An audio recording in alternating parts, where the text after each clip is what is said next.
आज के वीडियो में हम लोग देख रहे हैं सीबीएसई क्लास 12 का ये रिवीजन नोट्स हम लोग देख रहे हैं। रिवीजन नोट्स में चैप्टर 5 है principle of inheritance and variation. इस चैप्टर का नाम हो गया principle of inheritance and variation. Chapter 5 है ये। तो इनहेरिटेंस, ये पहले हम लोग इनहेरिटेंस जो है इसकी मीनिंग हम लोग देखते हैं। चैप्टर का पूरा नाम हो गया principle of inheritance and variation. तो ये इनहेरिटेंस क्या है पहले ये हम लोग देखेंगे, इनहेरिटेंस और फिर वेरिएशन। इनहेरिटेंस जो है जैसे कि ह्यूमन का बेबी जो है वो ह्यूमन ही होता है, और इसके अलावा जो है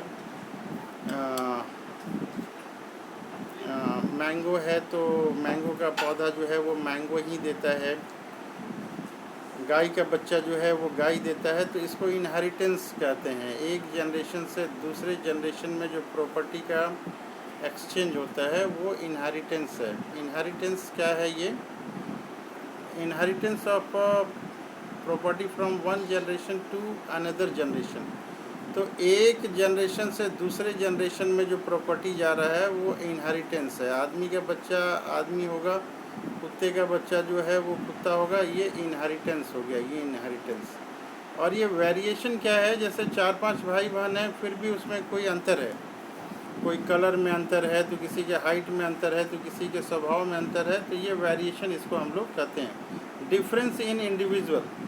तो ये इनहेरिटेंस क्या हो गया? Transmission of character from one generation to another generation. आदमी का बच्चा जो है जो आदमी ही है, गाय का बच्चा जो है गाय है, तो ये इनहेरिटेंस हो गया, transmission of character from one generation to another generation. Variation क्या है? Difference in individual.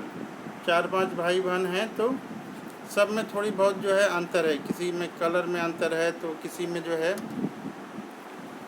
हाइट में अंतर है, तो ये वेरिएशन हो गया। आदमी का बच्चा आदमी है लेकिन फिर भी 4 भाई हैं तो चारों अलग अलग उसमें कैरेक्टर है, तो ये वेरिएशन हो गया। आगे हम लोग देखते हैं ये चैप्टर में जो है, तो ये जो इनहेरिटेंस एंड वेरिएशन का जो स्टडी करते हैं हम लोग, study of inheritance and variation जो करते हैं इसी को जेनेटिक्स कहते हैं। Study of inheritance and variation is known as genetics. Study of inheritance and variation is known as genetics, यही जेनेटिक्स है। तो यहाँ पे जेनेटिक्स का डिफिनीशन लिखा हुआ है। ये जेनेटिक्स का ये डिफिनीशन है। Genetics is the study of principles and mechanism of heredity and variation. यहाँ पे लिखा हुआ है हेरिडिटी एंड वेरिएशन, जो चैप्टर का नाम था यहाँ पे। तो जेनेटिक्स क्या है? Study of heredity and variation. यहाँ पे भी डिफिनीशन में स्पष्ट लिखा हुआ है। तो शॉर्ट में हम लोग ये कह सकते हैं कि genetics is the branch of biology that deals with the heredity and variation. या हम लोग क्या लिख सकते हैं? Genetics is the study of principle of mechanism of heredity and variation. इसके बाद जो है ये इसके जो फादर ऑफ जेनेटिक्स जो कहे जाते हैं मेंडल साहब को बोलते हैं। फादर ऑफ जेनेटिक्स जो है जिसने शुरुआत किया जेनेटिक्स का, तो फादर ऑफ जेनेटिक्स जो है मेंडल साहब को बोलते हैं father of genetics. Gregor John Mendel, इनका पूरा नाम था जी जे मेंडल या ग्रेगर जॉन मेंडल। तो क्वेश्चन ये आएगा कि फादर ऑफ जेनेटिक्स कौन है? तो हम लोग बोलेंगे Gregor John Mendel is the father of genetics. तो मेंडल साहब जो है। अब फिर यहाँ पे जो है हम लोगों ने डिस्कस किया है कि ये इनहेरिटेंस क्या है। इनहेरिटेंस क्या है ये, फिर ये टर्म आ गया यहाँ पे इनहेरिटेंस क्या है, और फिर नीचे में है वेरिएशन क्या है। तो ये जैसा कि हम लोगों ने देखा इनहेरिटेंस क्या है, transmission of character from one generation to another generation. ये जो है ये इसका डिफिनीशन हम लोग दे सकते हैं। या फिर इसके अलावा ये भी कहेंगे कि inheritance is a process. Inheritance is a process by which character are passed on from parents to progeny. Parents माता पिता से उसके बच्चों में जाता है, पेरेंट्स टू प्रोजेनी। तो हम लोग इनहेरिटेंस का कैसे डिफाइन कर सकते हैं इनहेरिटेंस को?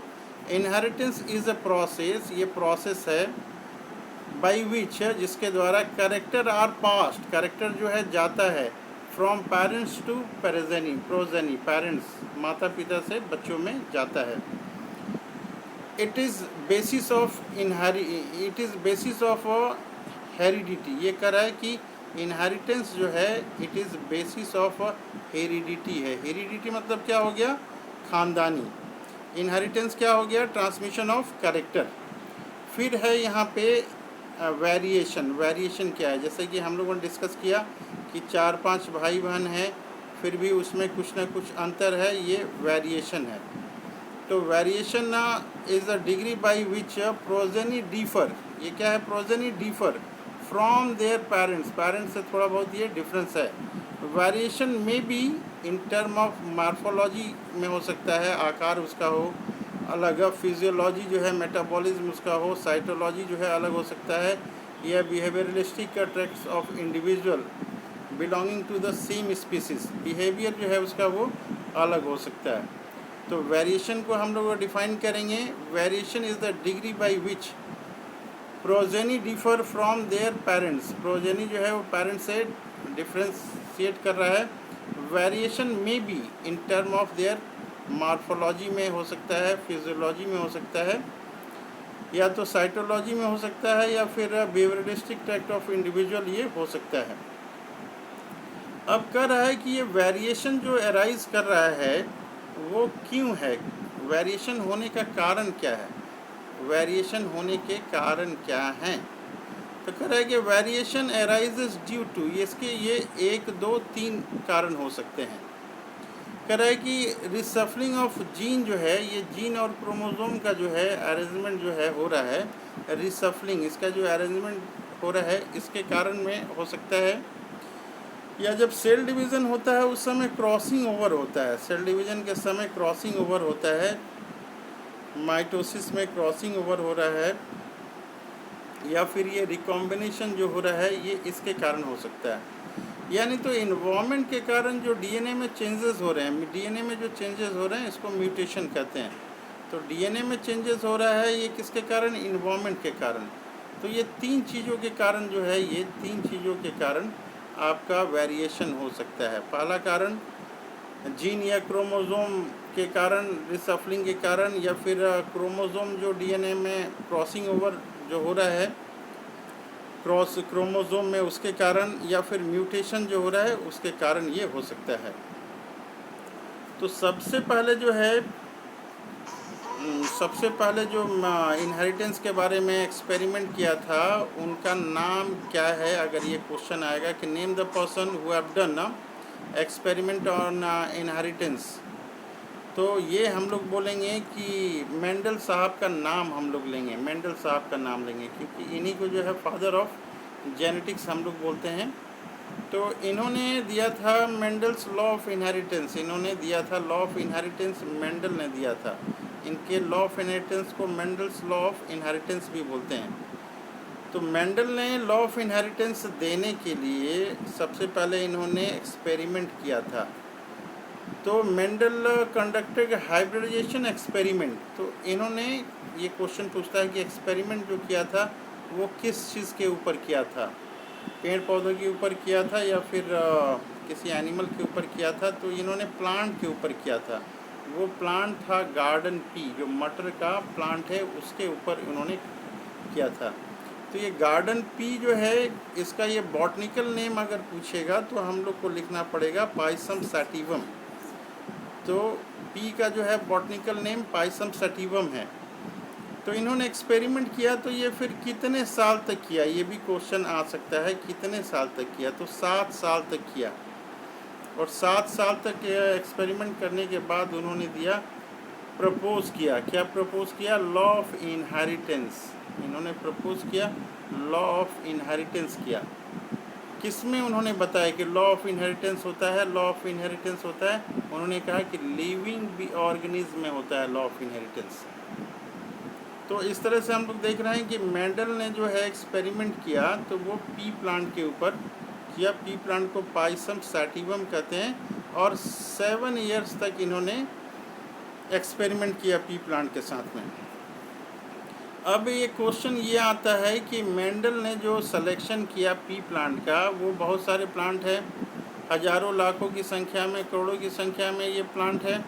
तो ये पी प्लांट को ही इन्होंने क्यों सेलेक्ट किया? Why Mendel selected pea plant for his experiment? ये 3 नंबर का जो है क्वेश्चन आ सकता है, selection of pea plant. Why Mendel है selected pea plant for his experiment.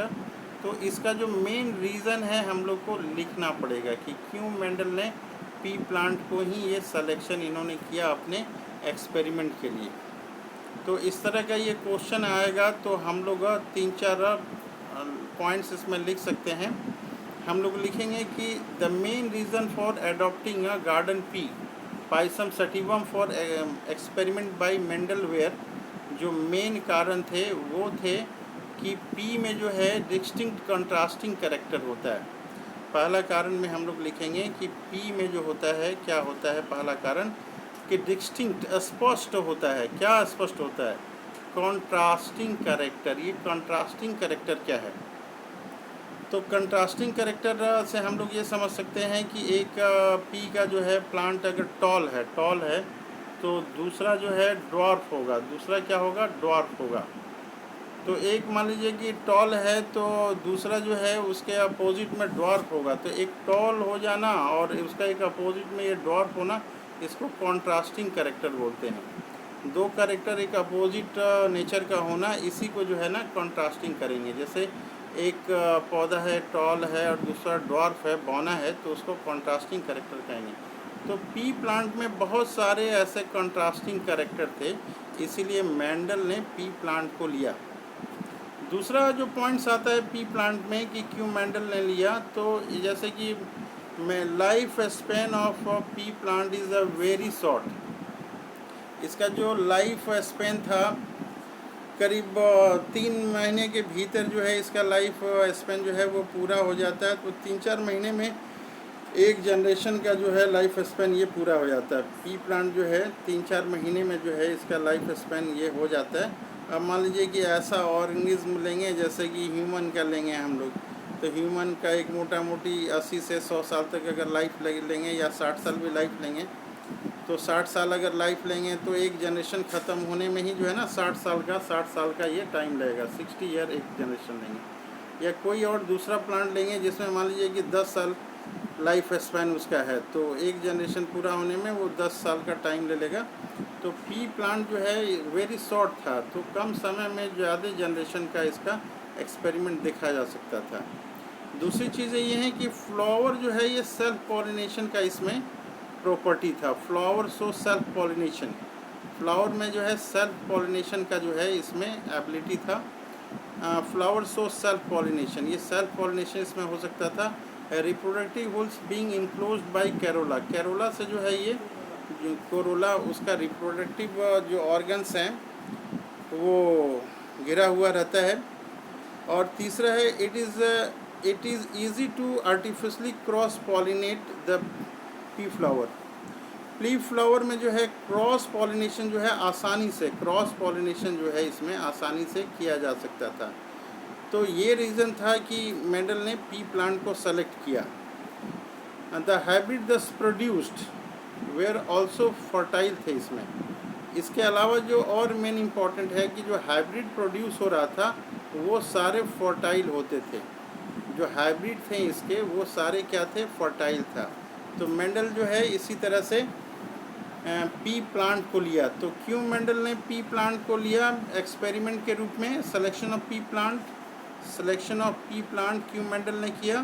पहला कि डिस्टिंक्ट कंट्रास्टिंग कैरेक्टर था। दूसरा शॉर्ट लाइफ इसका लाइफ पीरियड था। फ्लावर जो है सेल्फ पॉलिनेशन की इसमें एबिलिटी थी, और इजीली जो है ये क्रॉस पॉलिनेशन भी इसमें हो जाता था। तो ये 2-4 लाइन लिखेंगे हम लोग कि मेंडल ने पी प्लांट को ही क्यों सेलेक्ट किया। अब नेक्स्ट पॉइंट हम लोग देखते हैं वर्किंग मेथड, कि इन्होंने जो है वर्किंग मेथड मेंडल का क्या था, क्या मेंडल का वर्किंग मेथड था। तो कह रहे हैं यहाँ पे कि Mendel success were also due to the meticulous planning and method of work. ये जो प्लानिंग ये किए थे ये भी इनका सक्सेस का ये रीजन था। और मेथड ऑफ वर्क, जिस तरह से ये काम करते थे, ये भी था। और ये जो बता रहा है कि मेंडल को सक्सेस क्यों मिला इनके काम में, क्योंकि एट ए टाइम जो है वन कैरेक्टर लिए थे। एट ए टाइम जो है शुरू में वो एक ही कैरेक्टर लिए थे। He study only one character at a time. ये पॉइंट इसमें आ जाएगा कि he study only one character a time. He used all available techniques to avoid cross pollination. वो क्रॉस पॉलिनेशन के लिए अवॉइड करने के लिए जो है वो सारे टेक्निक्स वो ये यूज़ किए थे। तो क्या क्या रीज़न हो गया? One character at a time study किया। दूसरा है he used all the available technique to avoid cross pollination by undesirable pollen. Undesirable pollen जो है क्रॉस पॉलिनेशन नहीं कर दे, इसके लिए उन्होंने ट्रिक टेक्निक किया था। उसके बाद क्या है कि वो मैथमेटिशियन थे। तो मैथमेटिक्स के जो प्रिंसिपल्स हैं वो उन्होंने लगाया था। स्टैटिक्स का प्रिंसिपल लगाया था एनालाइज करने के लिए। इस तरह से जो रिज़ल्ट मिले उनको एक्यूरेट रिज़ल्ट मिले। नेक्स्ट जो है कि मेंडल जो है ना 7 कॉन्ट्रास्टिंग कैरेक्टर लिया था। 7 कॉन्ट्रास्टिंग कैरेक्टर लिया था। क्यों लिया था? हिज हाइब्रिडाइजेशन ना एक्सपेरिमेंट के लिए लिया था। तो 7 तरह का कॉन्ट्रास्टिंग कैरेक्टर लेना ये भी इनका सक्सेस का एक राज था। कभी कभी क्वेश्चन ये आता है कि वो 7 कैरेक्टर क्या क्या थे, वो 7 कंट्रास्टिंग कैरेक्टर क्या क्या थे जिन्होंने मेंडल ने पी प्लांट में लिया था। 3 नंबर का ये क्वेश्चन आता है, 3 नंबर का। तो हम लोग लिखेंगे, एक कैरेक्टर लिखेंगे कि कैरेक्टर का कॉलम बनाएंगे, और दूसरा हम लोग कंट्रास्टिंग कैरेक्टर का कॉलम बनाएंगे। कंट्रास्टिंग कैरेक्टर में जो है ये 2 चीज़ें होती हैं, एक डोमिनेंट होता है, एक रिसेसिव होता है। ये हम लोग को समझना पड़ेगा कि एक डोमिनेंट होता है और एक रिसेसिव होता है। ये तो डोमिनेंट क्या है और ये रिसेसिव क्या है। मान लीजिए कि एक टॉल प्लांट है और जो है दूसरा जो है स्मॉल टी हम लोग लिखते हैं। ये रिसेसिव के लिए मान लीजिए कि हम लोगों ने स्मॉल टी लिखा, और डोमिनेंट के लिए जो है ये हम लोगों ने कैपिटल टी लिया।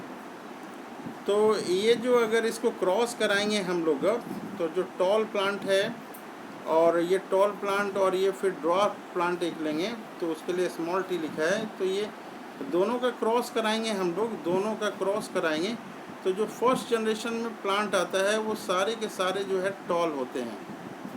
तो फर्स्ट जनरेशन में जो कैरेक्टर आता है तो वो उस कैरेक्टर को हम लोग डोमिनेंट कैरेक्टर बोलते हैं, और जो कैरेक्टर अपीयर नहीं होता उसको रिसेसिव कैरेक्टर कहते हैं। तो उन्होंने कॉन्ट्रास्टिंग कैरेक्टर में क्या होता है कि एक डोमिनेंट कैरेक्टर होता है और एक जो है रिसेसिव कैरेक्टर होता है। तो हम वो कैरेक्टर क्या क्या लिए इसके बारे में देख रहे हैं कि उन्होंने जो स्टेम का हाइट लिया, हाइट के बारे में पहला कैरेक्टर, तो टॉल एंड ड्वार्फ लिया। दूसरा कैरेक्टर उन्होंने फ्लावर का कलर लिया, वॉयलेट एंड वाइट लिया। तीसरा उन्होंने जो कैरेक्टर लिया, तीसरा वो फ्लावर का पोजीशन लिया, एक्सियल और टर्मिनल का था। चौथा जो है पोर्ट का शेप था, इन्फ्लेटेड और कंस्ट्रिक्टेड थे। पांचवा जो उन्होंने लिया पोर्ट का कलर था ग्रीन और येलो था। और छठा जो कैरेक्टर था वो सीड का शेप था, राउंड और रिंकल था। और सातवां जो है सीड का कलर था येलो और ग्रीन। तो ये 7 कॉन्ट्रास्टिंग कैरेक्टर परीक्षा में कभी कभी पूछते हैं कि क्या क्या कैरेक्टर इन्होंने लिया था। तो हमें 7 कैरेक्टर के बारे में ये लिखना पड़ेगा। अब नेक्स्ट हम लोग देखते हैं, कह रहा है कि मेंडल कंडक्टेड आर्टिफिशियल हाइब्रिडाइजेशन। इन्होंने कैसा हाइब्रिडेशन किया? आर्टिफिशियल हाइब्रिडेशन किया। इसको क्रॉस पॉलिनेशन भी हम लोग बोलते हैं, यूजिंग ट्रू ब्रीडिंग पी। ये ट्रू ब्रीडिंग पी क्या हुआ? ये ट्रू ब्रीडिंग क्या मतलब है? मतलब ये है कि जो टॉल प्लांट है तो वो 3-4 जनरेशन तक वो टॉल प्लांट ही को लिया। अगर ड्वार्फ को लिया हम लोगों ने तो वो 3-4 जनरेशन तक ड्वार्फ वाले को ही लिया। तो इस तरह की चीज़ों को हम लोग बोलते हैं ट्रू ब्रीडिंग पी, इसको हम लोग बोलते हैं। आगे बता रहा है कि true breeding lines are those that undergo continuous self pollination and so stable trait inheritance. इसका मतलब यही है कि जो टॉल वाला है वो टॉल वाले से ही जो है ना सेल्फ पॉलिनेशन करके 2-4 जनरेशन तक वैसे पौधों को हम लोगों ने ये उत्पन्न किया और उसको जनरेट किया और फिर एक्सपेरिमेंट में यूज़ किया। ड्वार्फ प्लांट अगर लेना है तो सेम ड्वार्फ प्लांट को सेल्फ पॉलिनेशन 4-5 जनरेशन तक करेंगे तो प्योर ड्वार्फ हमें मिले। इस तरह का जो है स्टेबल ट्रेट इनहेरिटेंस इसको बोलते हैं हम लोग।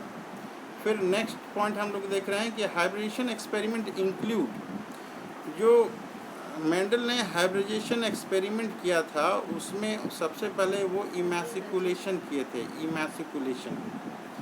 इमैसिकुलेशन मतलब होता है कि उसके रिमूव कर दिए थे एंथर को, उसमें से जो मेल पार्ट है उसको निकाल दिए थे। तो वो जो है इमैसिकुलेशन किए थे, मेल पार्ट को वो उन्होंने निकाल दिया था। And transfer of pollen, transfer of उसके बाद जो है वो पॉलन किए, पॉलिनेशन प्रोसेस। तो ये इनके सक्सेस का जो है मेन पार्ट था। यहाँ पे ये देखा जाता है, ये डायग्राम में यहाँ पे ये शो किया हुआ है कि ये फ्लावर है, ये फ्लावर है। फ्लावर में जो है ये मेल पार्ट, फीमेल पार्ट है, यहाँ पे ये दिख रहा है, ये मेल पार्ट यहाँ पे ये दिख रहा है। तो ये जो एक फ्लावर है इसका मेल पार्ट को जो है ना कट करके ये निकाल दिया जा रहा है। मेल पार्ट को कट करके निकाल देना है, इसी को बोलते हैं रिमूवल ऑफ एंथर को बोलते हैं इमैसिकुलेशन। फिर ये दूसरा फ्लावर है, इसका एंथर जो है यहाँ पे जाके पॉलिनेट करेगा, transfer of pollen, transfer pollination हो रहा है। तो यहाँ पे सेल्फ पॉलिनेशन को ये रोक दिया गया है। तो रिमूवल, इसके एंथर को निकाल दिया गया, इसको, इसी को इमैसिकुलेशन कहते हैं। यहाँ जो कट करके निकाल दिया गया है एंथर को सेम फ्लावर का, इसको इमैसिकुलेशन कहते हैं। और दूसरे फ्लावर का एंथर यहाँ पे दिया गया है तो इसको ट्रांसफ़र ऑफ पॉलन है, ये पॉलिनेशन इसको बोलते हैं। तो इस तरह से जो ये प्लांट यहाँ पे आ रहा है, ये सारे ये प्लांट यहाँ पे ये आ रहे हैं। तो इस तरह से एक्सपेरिमेंट मेंडल ने किया था। कह रहा है कि inheritance of one gene, Mendel ने जो करेक्टर लिया शुरू में, वन जीन करेक्टर लिया। इनहेरिटेंस ऑफ वन जीन, एक ही तरह का करेक्टर उन्होंने शुरू में लिया। वन कॉन्ट्रास्टिंग कैरेक्टर लिया, जैसे कि एक टॉल लिया तो दूसरा जो है डॉर्फ लिया, एक टॉल लिया तो एक दूसरा ड्रॉप लिया, मीन्स एक ही तरह का कॉन्ट्रास्टिंग कैरेक्टर इन्होंने लिया था। तो इसको बोलते हैं मोनो हाइब्रिड क्रॉस। इस तरह के एक सिंगल कॉन्ट्रास्टिंग कैरेक्टर अगर लेके कर क्रॉस तो उसको बोलते हैं मोनो हाइब्रिड क्रॉस। इस तरह के क्रॉस को बोलते हैं मोनो हाइब्रिड क्रॉस। तो शुरू में मेंडल ने जो किया था एक्सपेरिमेंट उसको मोनो हाइब्रिड क्रॉस हम लोग बोलते हैं। तो मोनो हाइब्रिड क्रॉस में क्या हो गया, single type of contrasting character को लिया गया। अगर टॉल लिया गया एक तो दूसरा जो है डॉर्फ प्लांट लिया गया। कह रहे हैं यहाँ पे कि Mendel crossed all the tall and dwarf plant and crossed all the seed obtained from this cross. He grew and seed to generate a plant of the first hybrid generation called the F1 generation. He observed that all the plants are tall. Similarly, observation are also found in other pair of traits. कह रहे हैं यहाँ पे कि आगे और क्या लिखा हुआ है देख रहे हैं कि Mendel self-pollinated the F1 plant and found that in F2 generation some plant were a dwarf. The proportion of dwarf plant is 1/4 and the tall plant is 3/4. यहाँ इस डायग्राम की मदद से हम लोग समझने की कोशिश करते हैं। मेंडल ने जो एक्सपेरिमेंट किया उस पहले टॉल प्लांट लिया, ये टॉल प्लांट लिया और एक प्लांट क्या लिए, ये डॉर्फ प्लांट लिया। तो ये हाइट से रिलेटेड है, एक लंबा पौधा लिया, एक बौना पौधा लिया। तो ये लंबाई से रिलेटेड हैं, एक लंबा है एक बौना है, तो इसको कॉन्ट्रास्टिंग कैरेक्टर बोलते हैं। लंबा एक टॉल प्लांट और एक प्योर ड्वार्फ जो है, इसको एक सिंगल कंट्रास्टिंग कैरेक्टर हो गया। तो इसका जीनोटाइप जो है, अगर टॉल प्लांट को हम लोग कैपिटल टी से डिनोट करते हैं तो डॉर्फ प्लांट को स्मॉल टी और स्मॉल टी से हम लोग डिनोट यहाँ पे करते हैं। तो हम लोग जानते हैं कि जैसे 46 नंबर ऑफ क्रोमोसोम है हमारे बॉडी में, तो हमारे बॉडी में जब गैमेट बनता है तो ये आधा हो जाता है, 23 नंबर ऑफ क्रोमोसोम हो जाता है। उसी तरह से यहाँ पी प्लांट में क्या है कि ये अगर प्लांट है, अगर इसका गैमेट टी है, अगर इसका गैमेट जो है टी है, तो जब प्लांट का क्रोमोसोम टी है तो ये जब गैमेट बनाएगा तो ये आधा हो जाएगा, सिंगल टी आ जाएगा। और डॉर्फ प्लांट का अगर क्रोमोसोम स्मॉल टी है तो इसका जब गैमेट बनेगा तो इसका भी आधा, ये केवल सिंगल टी आ जाएगा। तो जब मोनोहाइब्रिड क्रॉस हो रहा है, मोनोहाइब्रिड, तो यहाँ पे जो प्लांट बना वो इसका एक कैपिटल टी और एक इसका स्मॉल टी लेके जो प्लांट बन रहा है वो F1 जनरेशन में, ये F1 जनरेशन है, पहला जनरेशन, वो T1 कैपिटल टी और स्मॉल टी होगा। ये हाइब्रिड टॉल होगा। एक टॉल प्लांट को अगर हम लोग क्रॉस करेंगे और एक प्योर ड्रॉट प्लांट को हम लोग क्रॉस करेंगे तो जो प्लांट मिलेगा वो प्लांट जो है कैसा होगा, तो ये हाइब्रिड टॉल होगा ये। तो ये जब टॉल प्लांट जब ये हो गया, इसको हम लोग बोलेंगे F1 जनरेशन। F1 जनरेशन ये आ गया। तो F1 जनरेशन का भी जब गैमिट बनेगा, ये कैपिटल टी या स्मॉल टी, तो इसका एक गैमिट एक कैपिटल टी बनेगा और एक स्मॉल टी यहाँ पे बनेगा।